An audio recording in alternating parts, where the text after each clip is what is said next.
Finally exam complete. এবার থেকে 6 ঘন্টা সাইবার ক্যাফে, 6 ঘন্টা মাঠে, আর 6 ঘন্টা বন্ধুদের সাথে কাটাবো। না, বাবা মাকে মুখ দেখানো দরকার। যতই হোক, বিয়ে তো আমাকে ওরাই দেবে। হ্যাঁ, আর 6 ঘন্টা বাড়িতে কাটাবো। লাইফ পুরো সেটেল ভাই। আমি কি আদৌ পাশ করতে পারবো? আমার ছেলে মেয়েদের আমার নাম্বার দেখাতে পারবো? আদৌ কি আমার ছেলে মেয়ে হবে? আমার বাবা কি আমাকে ছেলে বলে পরিচয় দেবে? বাড়া, আদৌ কি আমি বেঁচে থাকবো? ওর বাড়া, মাথা ফেটে যাচ্ছে। বাড়া, শুধু 2 নম্বরের উত্তর লিখে এসেছি।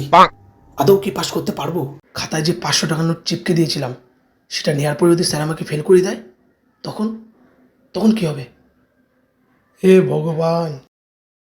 এই বাড়া, ফেল করে যদি আমার বাবা আমাকে ত্যায্যপুত্র করে দেয়, সম্পত্তি অধিকার থেকে বের করে দেয়, তখন আমার কি হবে? না যাই, বাবাকে একটু তেল মালিশ করে দিয়ে আসি।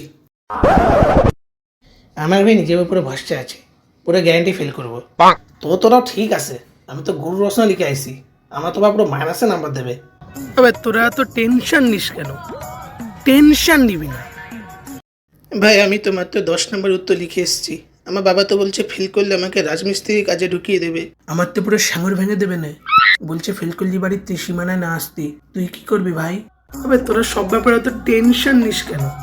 টেনশন নিবি না, আর দেবেও না। এ পালাচ্ছিস কেন? এবার আমি 3টে সাবজেক্টে ফেল করেছি। আমার মা মুগুর নিয়ে আমার কুত্তার মতো খুঁজে বেড়াচ্ছে। ধরতে পারলে আমার বাড়া থেতলে দেবে, আমি পালাই।